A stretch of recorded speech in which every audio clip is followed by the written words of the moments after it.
우리 마가복음 1장 35절에서 45절 말씀 함께 교독하도록 하겠습니다. 새벽 아직도 밝기 전에 예수께서 일어나 나가 한적한 곳으로 가사 거기서 기도하시더니 및 그와 함께 있는 자들이 예수의 뒤를 따라가 만나서 이르되 모든 사람이 주를 찾나이다. 이르시되 우리가 다른 가까운 마을들로 가자. 거기서도 전도하리니 내가 이를 위하여 왔노라 하시고 이에 온 갈릴리에 다니시며 그들의 여러 회당에서 전도하시고 또 귀신들을 내쫓으시더라. 한 나병 환자가 예수께 와서 꿇어 엎드려 간구하여 이르되 원하시면 저를 깨끗하게 하실 수 있나이다. 예수께서 불쌍히 여기사 손을 내밀어 그에게 대시며 이르시되 내가 원하노니 깨끗함을 받으라 하시니 곧 나병이 그 사람에게서 떠나가고 깨끗하여 진지라. 곧 보내시며 엄히 경고하사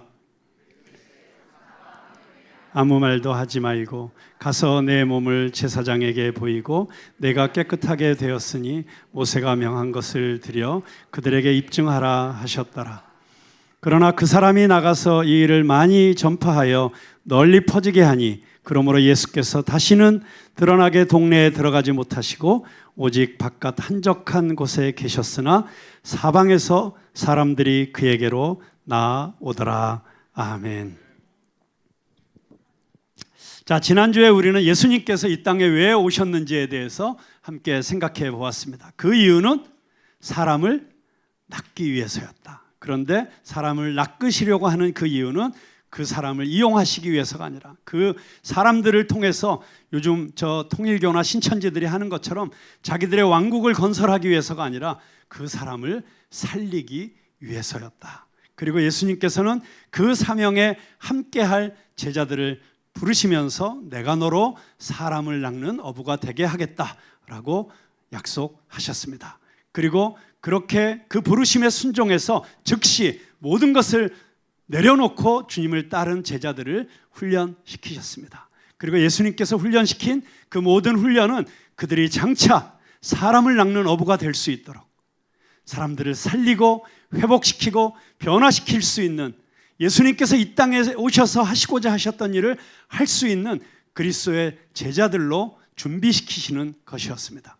그래서 예수님께서 제자들을 부르시고 그들과 함께 하시면서 제자들에게 보여주셨던 예수님의 사역의 현장은 세 가지 권세를 우리들에게 허락하시는 것이었습니다. 예수님께서 그렇게 일하셨고 제자들에게도 그 권세를 주셨고 그리고 지금 예수 그리스도를 따르고 있는 저와 여러분들에게도 그 권세를 주시기 원하셨다. 그 세 가지 권세가 무엇이었습니까? 첫째는 말씀의 권세였습니다. 말씀의 권세, 사람을 살리는, 귀신을 내어 쫓는, 병든 자를 고치는 그 모든 것이 말씀의 권세였습니다.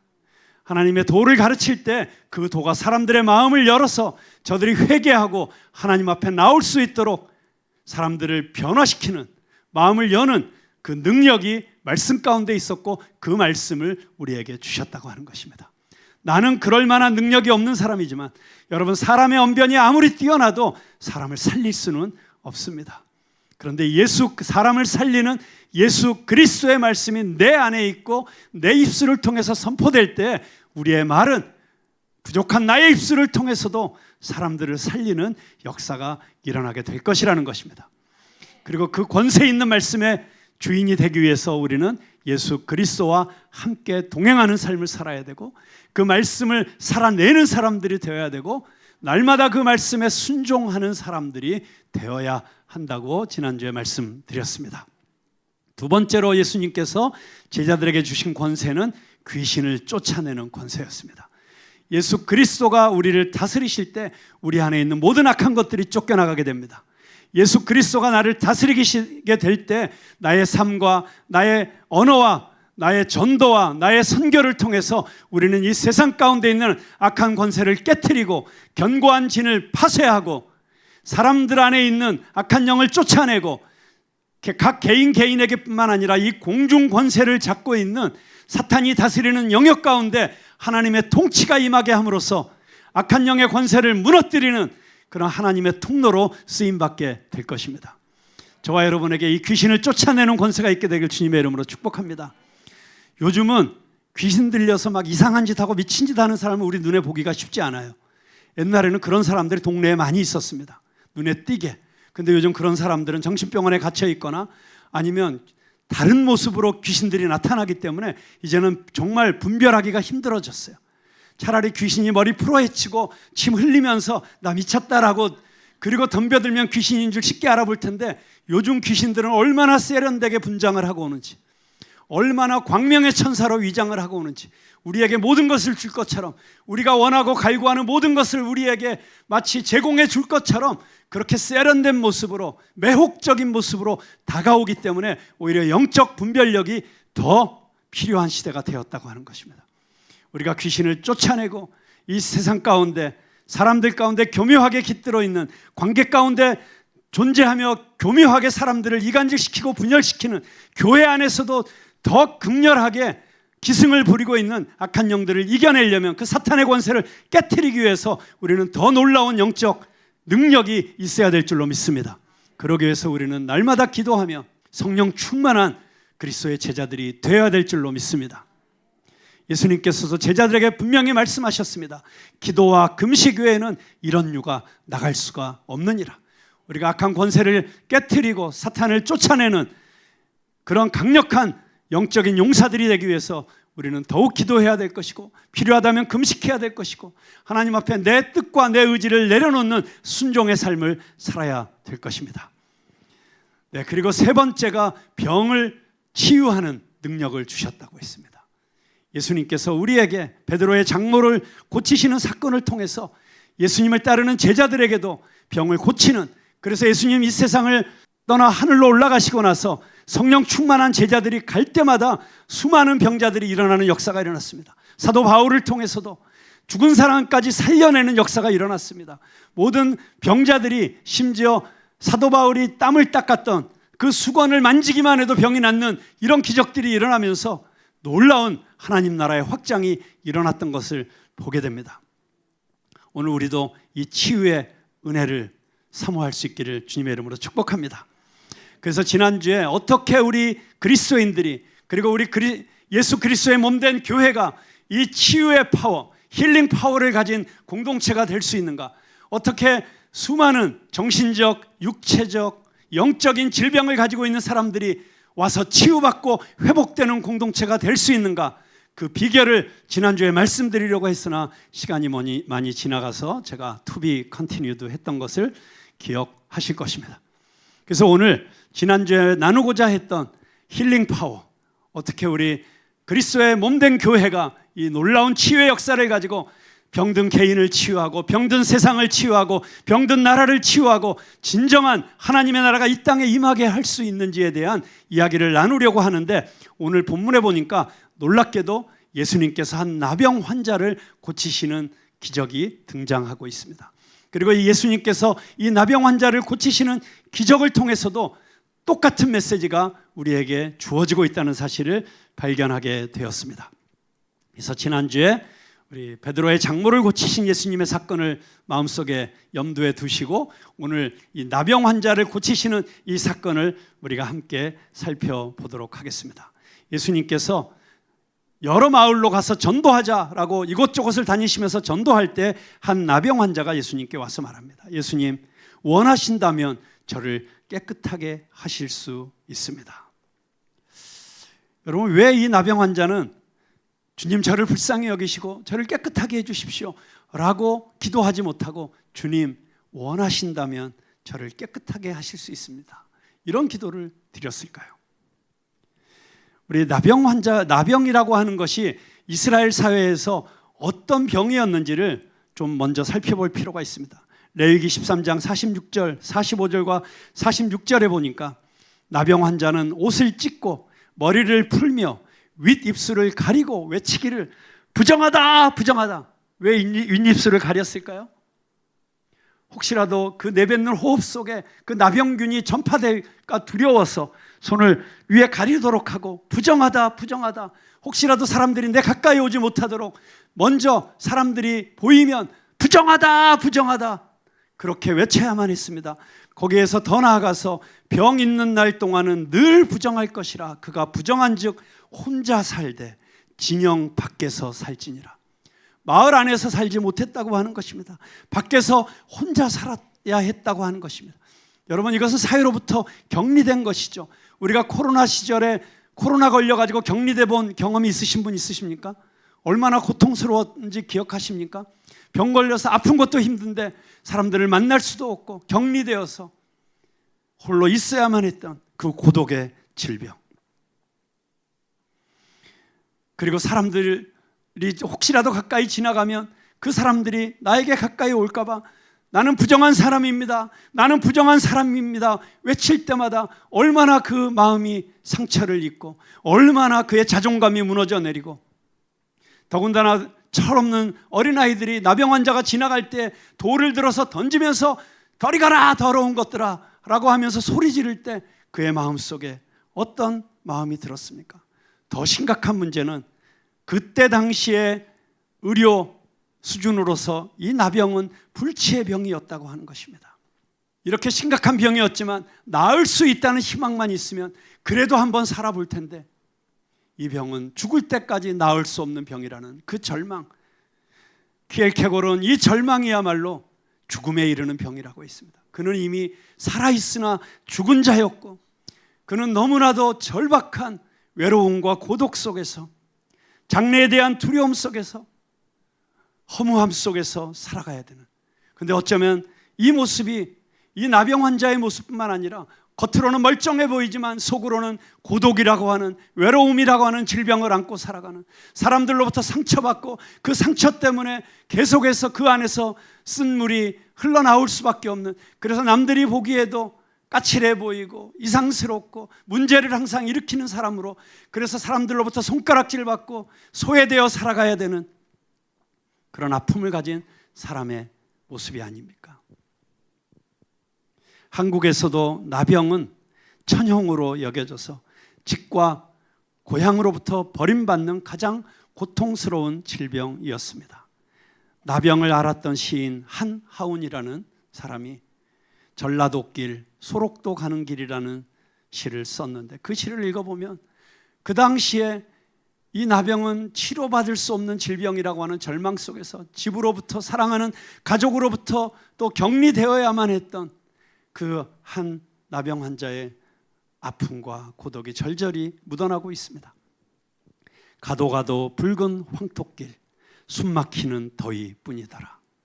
낯선 친구 만나면 우리들 문둥이끼리 반갑다. 천안 상거리를 지나도 수세미 같은 해는 서산에 남는데, 가도 가도 붉은 황토길, 숨막히는 더위 속으로 절름거리며 가는 길. 신을 벗으면 버드나무 밑에서 직가다비를 벗으면 발가락이 또 한 개 없어졌다. 앞으로 남은 2개의 발가락이 잘릴 때까지 가도 가도 천리 먼 전라도길. 예수님 당시에 이스라엘에서도 나병은 사회로부터 완전히 격리되어야 하는 불치의 병, 거기에 한술 더 떠서 종교적으로도 하나님으로부터 벌을 받은, 저주받은 자들이라는 낙인이 찍혀 평생을 고독과 상처와 절망과 죄책감에 시달려 살아야 하는 불행한 인생들이었습니다.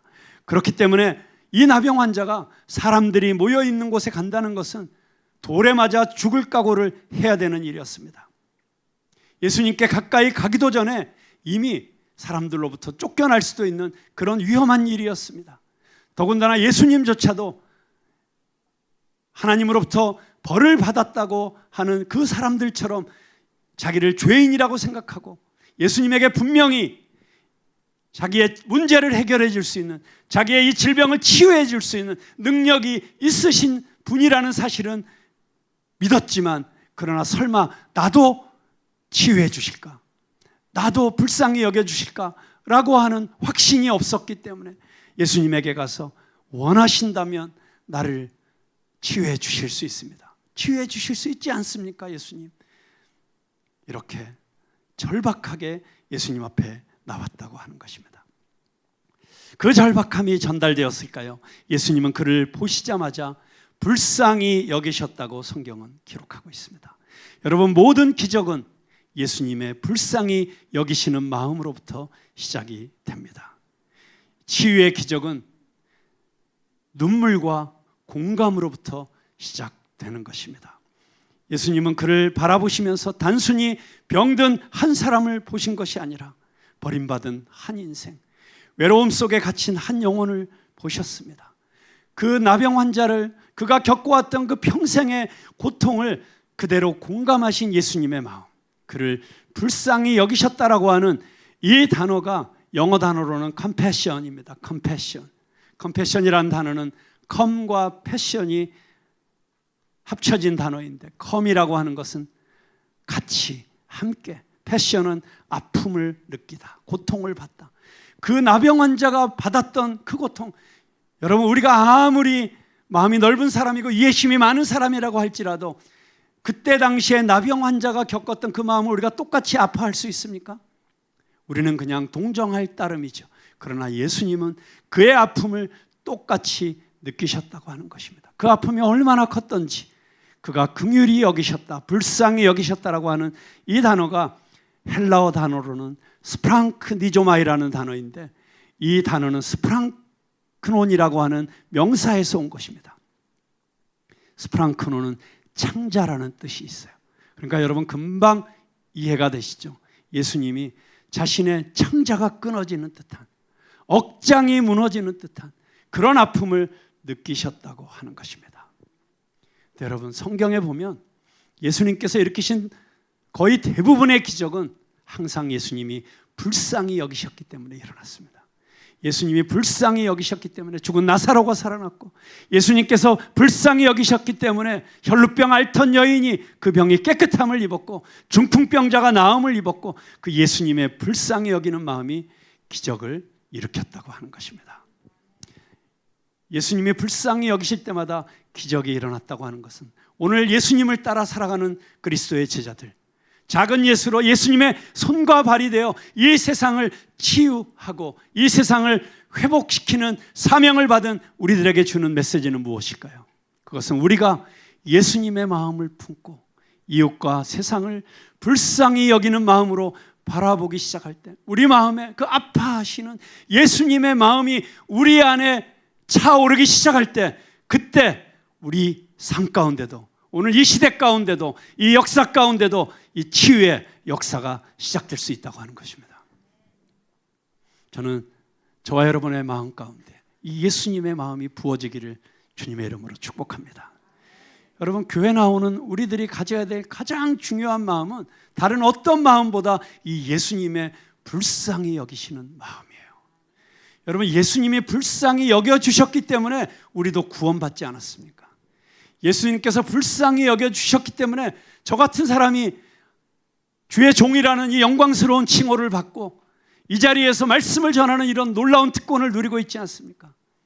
여러분, 우리가 주님의 불쌍히 여겨주시는 그 놀라운 은혜를 입지 않았으면 어떻게 감히 우리가 과거에 저질렀던 그 모든 우리의 말과 생각과 행동으로 저질렀던 그 죄를 용서받고 하나님 앞에 당당하게 나와서 이런 예배를 드릴 수 있습니까?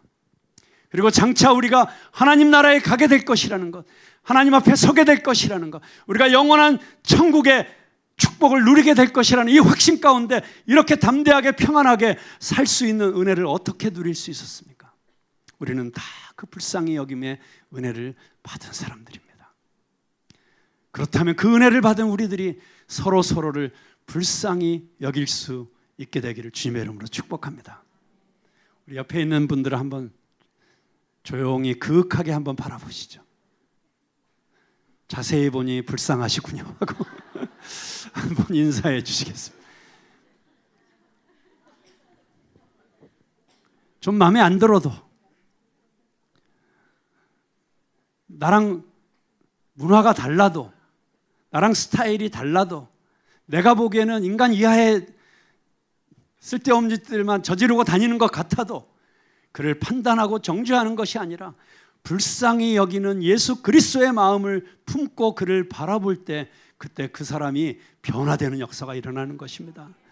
교회는 그런 마음, 그런 예수님의 시각, 예수님의 시선을 가진 사람들이 모여 있는 곳이기 때문에 이 세상에서 환영받지 못하는 사람도, 이 세상에서 손가락질 받는 사람도, 그 누구라도 이곳에 와서 사랑받고 용서받고 이해받고 용납받을 수 있는 예수님의 품과 같은 그런 공동체가 되어야만 하는 것입니다.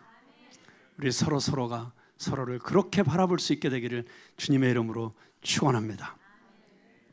그렇게 사랑의 눈으로, 긍휼의 눈으로 이 나병 환자를 바라보신 예수님께서 그에게 손을 대시며, 여러분, 율법은 이 나병 환자와의 접촉을 엄격하게 금했습니다. 왜냐하면 만지는 순간 그 만지는 사람도 부정해진다고 율법이 규정하고 있기 때문입니다. 그래서 사람들은 이 율법에 따라서 나병 환자 가까이 가는 것을 극도로 꺼려 했습니다. 그런데 예수님께서는 그에게 다가가서 손을 대셨습니다. 여러분, 왜 손을 대셨을까요? 예수님은 말씀만으로도 그를 충분히 고치실 수 있는 분이셨어요. 그런데 굳이 손을 대심으로써 예수님이 손을 대셨어, 예수님도 이제 부정해지셨어, 혹시라도 사람들에게 그런 오해를 받으실 수 있음에도 불구하고 왜 굳이 손을 대셨을까요? 예수님께서 즉각적으로 그 나병 환자를 보시고 손을 대시는 그 순간, 어쩌면 예수님께서는 그에게 두려워하지 마, 놀라지 마, 내가 네 편이야 라고 하는 것을 몸으로, 그 터치로 먼저 보여주신 것이 아닐까요? 여러분, 터치에 놀라운 회복의 치유의 능력이 있는 것을 아십니까? 그 터치라는 책이 있어요. 그 책에 보면 하나님께서 그렇게 인간을 지으셨기 때문에 우리가 서로의 살과 살이 부딪힐 때, 서로가 손을 잡을 때, 이렇게 포옹을 할 때 그 안에 놀라운 힐링 파워가 있다는 거예요. 그런데 이 사회가, 이 시대가 어릴 때부터 그것을 금하고 못하게 하고 그것을 이상하게 만들고 왜곡시키고 변질시켜서 하나님이 우리에게 주신 놀라운 이 터치의 능력을 경험하지 못하게 만들었다는 거예요. 요즘 괜히 등이라도 잘못 두드렸다가 큰일 나는 거 아시죠? 이런 시대가 되어버렸습니다. 그럼에도 불구하고 예수님께서는 항상 병을 고치실 때, 특별히 그가 그 병으로 인해서 정말 마음의 병, 상처, 뿌리 깊은 절망 가운데 있는 사람들을 치유하실 때는 일부러 손을 대신 것을 볼 수가 있습니다. 자, 그럼에도 불구하고 우리가 여기서 한 가지 더 깊이 들어가야 될 것은 단지 예수님께서 그의 손을 잡음으로써 그와 한편인 것을, 그에게 즉각적으로 마음의 위로를 주시기 위해서였을 뿐만 아니라 예수님이 손을 대신 더 근본적인 이유가 있어요. 예수님께서 왜 손을 대셨을까요? 여러분, 만약에 예수님께서 그에게 손을 대심으로 율법적으로 예수님이 부정하다는 그 오명을 뒤집어 쓰는 것, 그것만이 이슈였다면 예수님은 어쩌면 손을 대지 않으셨을 거예요. 근데 예수님 안에는 어떤 분명한 확신이 있었는가? 내가 손을 댐으로써 너는 깨끗하게 될 것이다. 내가 너를 치유할 것이다. 예수님 안에 치유의 능력이 있었기 때문에 예수님은 그에게 일부러 손을 대신 것입니다. 그러면서 제자들에게, 그리고 오늘 이 말씀을 읽고 있는 21세기를 살아가는 우리들에게도 지금 놀라운 도전을 하시고 계시는 것입니다. 복음이란 무엇입니까? 복음은 율법에 의해서 접촉하면 부정해진다고 믿고 있는 사람들에게 오히려 그 접촉을 통해서 우리는 오히려 우리가 만지는 모든 대상을 거룩하게 할 수 있는 존재라는 사실을 우리에게 보여주시고 계시는 것입니다. 내가 부정해지는 것이 아니라 오히려 나를 통해 내가 깨끗해질 거야. 저는 이런 자신감이 없으면 어떻게 우리가 부정하다고 여겨지는 것을 손을 댈 수가 있겠어요? 저는 이 시대에 우리 그리스도인들이 회복해야 되는 자신감이 바로 이런 것이라고 생각합니다. 저는 너무나도 많은 경우에 요즘 대한민국의 한국교회가 하고 있는 일을 보면 두려움에 가득 차 있는 것 같아요. 마치 세상에 우리가 잡아먹힐 것처럼, 세상의 잘못된 풍조나 이념이나 문화나 이런 것들에 교회가 오염되고 무너질 것 같은 그런 두려움에 쌓여 있는 것 같아요. 아니에요. 여러분 안에 그렇게 예수 그리스도의 능력에 대한 자신감이 없습니까? 복음의 능력에 대한 확신이 그렇게 없습니까? 만약 예수 그리스도가 우리 안에 계시다면, 우리 교회의 주인이 예수 그리스도이시라면, 그분이 지금도 살아계셔서 역사하시는 온 천지 만물을 말씀 한마디로 창조하신 능력 있으신 분이라면, 오히려 저와 여러분을 통해서, 우리 푸른나무 교회를 통해서, 한국 교회를 통해서 우리는 잘못된 육신의 정욕과 안목의 정욕과 이생의 자랑으로 혼탁해져 있는 이 대한민국을 깨끗하게 거룩하게 변화시킬 수 있는 교회인 줄로 믿습니다. 그 자신감을 가지십시오. 그 자신감을 회복하십시오. 한 신학교 교수의 글입니다. 유대교가 접촉을 통해 부정해지는 종교라면 기독교는 접촉을 통해 거룩해지는 종교이다. 그렇습니다. 예수님께서 우리 손을 잡아주셨기 때문에, 그 피 묻은 손으로 우리를 만져주셨기 때문에 우리는 거룩해진 존재들입니다. 그리고 그 예수 그리스도의 마음을 품은 우리들을 통해서 이 세상은 거룩해질 수 있습니다. 숭실대학교의 김혜곤 교수가 쓴 글에 이런 글이 있습니다. 유대교가 그토록 집착했던 깨끗함은 복잡한 정결 예법과 율법 준수를 통해서가 아니라 예수님의 동정심과 그 동정심 가득한 접촉을 통해서 일어납니다. 유대교는 단절을 통해서 거룩을 추구했지만 그것은 오히려 사람을 소외시키는 일이었습니다. 사람을 더 외롭게 만드는 것이었습니다. 사람을 더 비참하게 만드는 것이었습니다. 여러분, 율법주의는 사람들을 비참하게 만듭니다. 뭔가 율법을 지키고 있다는 사람들은 교만하게 만들고, 율법을 지키지 못하고 있는 사람들에게는 죄책감을 심어줄 수밖에 없는 것이 율법주의였습니다. 그러나 예수님은 불쌍히 여기는 마음과 그 불쌍히 여기는 마음으로부터 시작된 터치를 통해서 오히려 그들이 그토록 갈구했던 거룩함을 선물하셨던 것입니다. 오늘날 교회도 세상과 죄인들을 두려워하며 거리를 두는 대신 예수님처럼 다가가 만져주는 공동체가 되어야 합니다. 그런데 교회는 이 자신감을 가지고 세상 한복판으로 나가기는커녕 나병 환자처럼 인생의 수많은 문제를 안고 찾아오는 수많은 사람들이 혹시라도 교회를 더럽힐까 봐 거리를 두고 격리를 시키고자 하는 모습으로 오히려 상처를 주고 있지는 않습니까? 제가 지난주에 제가 너무나도 수십 년 동안 만나고 싶었던 한 사람을 만났어요. 이렇게 생각하면 혹시 첫사랑을 다시 만났나 이렇게 오해하실 분이 있겠습니다만은, 제가 설교 시간에 아주 많이 예를 드는 광수생각이라는 만화 있죠. 그 광수생각 만화가 박광수 씨를 만났습니다. 제가 오랜 세월 언젠가 나는 박광수 씨를 꼭 만나고 싶다. 그리고 만나면 할 얘기가 있다. 그런 마음을 품고 있었는데 놀랍게도 정말 하나님은 뜻밖의 선물을 자주 주시는 것 같아요. 지난주에 미스 코리아 대회가 있었습니다. 그 미스 코리아의 왕관 디자인을 우리 교회 제이미 킴이 했어요.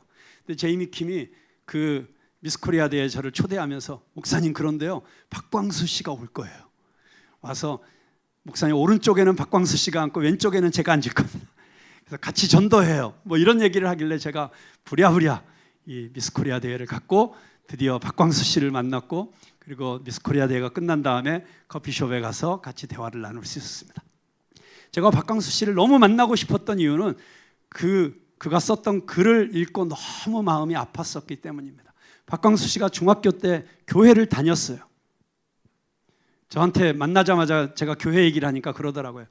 자기 중학교 때 교회 나간 거는 순전히 지 친구가 그 교회 가면 이쁜 여자 만날 수 있다 그래서 그냥 갔었노라고. 그래서 교회를 다니기 시작했는데 그만 얼마 안 가서 교회를 때려치게 됐다는 거예요. 근데 그 이유가 뭐냐면, 저는 그동안 박광수 씨가 그 아디다스 추리닝 입고 교회 갔다 혼났다고 들었는데 아디다스가 아니고 미즈노였대요. 그 당시만 해도 추리닝 입는 게 제일 쿨한 것이었고 제일 힙한 것이었고, 그냥 그거 하나 새 추리닝 입으면은 막 어디 가서 자랑을 못 해갖고 막 안달이던 그런 시절이 있었어요. 그런데 미즈노 추리닝을 사 입고 교회 가서 막 너무 자랑하고 싶은 거예요. 그래가지고 교회에 갔다가 어느 장로님이 부르시더니 어떻게 감히 교회로 오면서 추리닝 따위를 입고 오냐고 죽사게 혼난 거예요. 그리고 나서 교회를 떠나고 더 이상 교회를 안 다녔다. 그래서 제가 그 이후로 교회를 한 번도 안 나가셨냐 했더니 안 나갔다고. 아니라고. 이제 생각해 보니까 몇 번 더 나갔는데 자기 그림 선생님이 교회 가자고 그렇게 졸라갔고 그 선생님이 다니시는 교회에 몇 번 쫓아갔대요. 역삼동에 있는 엄청 큰 교회인데 자기가 6번인가 갔는데 신기하게 갈 때마다 돈 내라 그러더래요. 뭐 교회에 이런 일이 있으니까 돈 내라, 저런 일이 있으니까 돈 내라. 야, 이거 교회 내가 나와가지고 돈 내러 나와야 되나 싶어가지고 안 나가고 지금까지 한 번도 안 나갔다. 제가 박광수 씨랑 참 좋은 대화를 많이 나눴습니다. 그리고 저희 교회에 꼭 한번 오기로 했습니다. 놀랍게도 저희 교회 나오시면서 아직도 예수님을 영접하지 않고 나는 아직도 안 믿어진다 우기시는 우리 성도 중에 한 분이 옆에서 우리 푸른나무 교회는 절대 그런 교회 아니에요. 꼭 오세요. 우리 교회는 반바지 입고 와도 되는 게 뭐 이러면서 이렇게 옆에서 열심히 설득을 해서 이분이 마음이 많이 열려서 아마 곧 박광수 씨를 여러분들이 곧 우리 교회에서 만나시게 될 겁니다. 저는 이 박광수 씨뿐만이 아니라 이런저런 이유로 정말 하나님의 사랑, 하나님이 나 같은 사람도 사랑하실까? 정말 이 하나님의 은혜라는 게 있다면 나도 좀 받아보고 싶다 라는 마음으로 교회에 왔다가 그 교회의 어떤 문화 때문에, 복음 자체가 아니라 복음을 둘러싸고 있는 어떤 문화 때문에, 그 교회 교인들이 갖고 있는 이게 경건한 신앙생활이야 라고 하는 어떤 기준 때문에 상처를 받아서 교회를 안 나오게 된 많은 사람들의 이야기를 알고 있습니다. 우리 교회가 그런 교회가 되어서는 안 됩니다.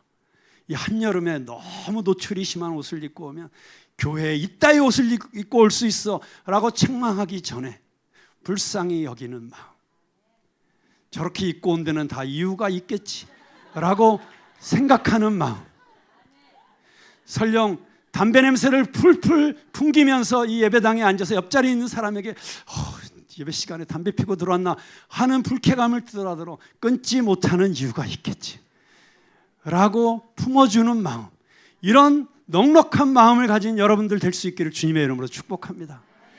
그럴 때 우리가 그런 자신감을 가져야 돼요.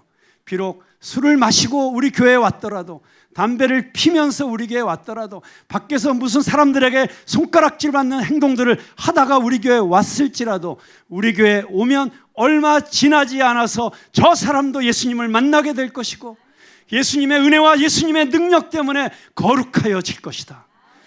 우리가 그를 변화시키지 못하는 것은 우리가 아직 하나님 앞에서 그 기도가 부족했고 우리가 능력이 부족하기 때문이고 우리가 아직도 성령 충만하지 못하기 때문이다. 내가 아직도 예수님 안에서 그 거룩한 삶, 예수 그리스도의 모습을 닮은 모습을 살아내지 못했기 때문이다. 오히려 내 탓이요를 하고 다른 사람들을 품을 줄 아는 그런 그리스도인들이 다 될 수 있기를 주님의 이름으로 축복합니다. 여러분, 예수님께서 이런 능력을 보여주시기 위해서 우리에게 꼭 필요한 것을 또한 보여주신 것이 바로 1장 35절부터 있는 말씀입니다. 35절 한번 같이 읽어볼까요? 시작. 새벽 아직도 밝기 전에 예수께서 일어나 나가 한적한 곳으로 가사 거기서 기도하시더니. 여러분, 예수님께서 이 새벽 기도를 하시기 전날이 안식일이었어요. 그 안식일 날 예수님은 가버나움 회당에 가서 말씀을 가르치셨어요. 말씀을 가르치시다가 귀신 들린 사람이 있는 걸 보고 귀신을 쫓아내셨어요. 그리고 베드로의 장모의 집에 가서 열병을 앓고 있는 장모를 고쳐주셨어요. 축사, 치유, 말씀 사역, 이 모든 사역을 주일날 꽉 차게 하셨어요. 그러면 월요일 날은 쉬셔야 되지 않을까요? 그런데 예수님께서는 오히려 새벽에 아직 날이 밝기도 전에 먼저 하나님 앞에 나가서 하나님 앞에 기도하고 계셨다. 하나님과 대화하고 계셨다. 왜 그러셨을까요? 예수님께서는 끊임없이 하나님의 뜻을 아는 것이, 하나님의 마음을 아는 것이, 그것이 예수님의 존재하시는 이유, 이 땅에 존재하시는 이유이고 예수님께서 하시는 이 모든 사역의 가장 근원적인 이유이셨기 때문입니다. 여러분, 우리가 하나님의 뜻을 알지 못하고 사역을 하면 사역을 할수록 분란이 일어날 것이고, 이 하나님의 뜻을 마음에 품지 못하고 일을 하면 그 일 때문에 열매가 맺히는 것이 아니라, 선하고 아름다운 열매가 맺히는 것이 아니라 자꾸만 나쁜 열매들이 맺히는 것을 보게 될 것입니다.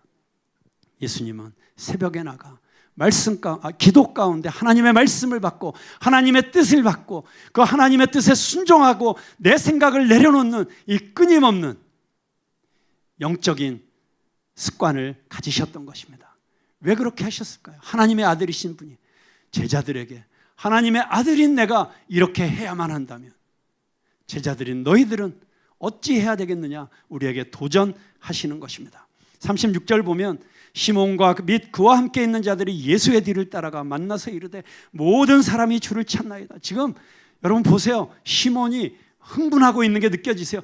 예수님 난리 났어요. 대박입니다. 지금 사람들이 찾아오고 있어요. 온 동네 사람들이 예수님 찾고 있어요. 자, 물 들어올 때 배저어야 되지. 그게 아닌가? 물 들어올 때 노져야 되지 않습니까? 지금 기회가 왔습니다. 이럴 때 우리 교회가 대박 나야 됩니다. 300명 채워야 됩니다. 정말 교회 새로 지어야 됩니다. 이게 제자들의 생각이었을 거예요. 그런데 예수님께서는 오히려 우리가 다른 가까운 마을들로 가자. 거기서도 전도하려니 내가 이를 위하여 왔노라. 예수님께서는 지금 사람들의 환호성과 사람들의 인기와 명성과 이런 것이 중요한 게 아니었어요. 사람들로부터 인정받는 게 중요한 게 아니었어요. 예수님은 이 땅에 오신 그 목적을 분명하게 하시고 계셨습니다. 내가 이를 위하여 전도하러 왔으니 다른 마을로 가자.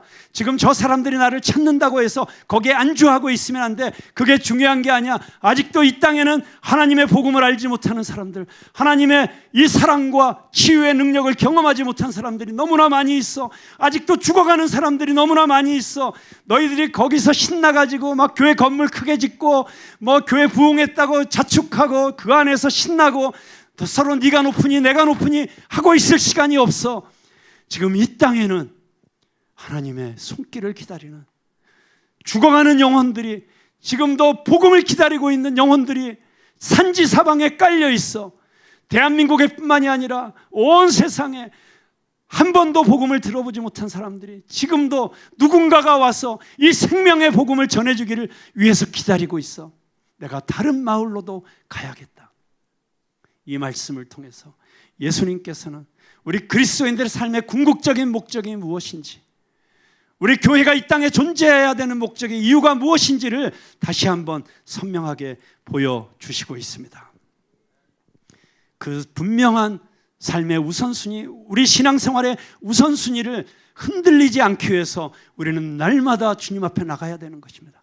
오늘 하루 살아가면서도 내 생각, 내 고집, 내 욕심, 내 욕망을 추구하는 삶이 아니라 이 땅에 거룩을 보여주는, 이 땅에 예수 그리스도를 보여주는 삶을 살아가기 위해서 우리는 하나님 앞에 무릎 꿇어야 되는 것입니다.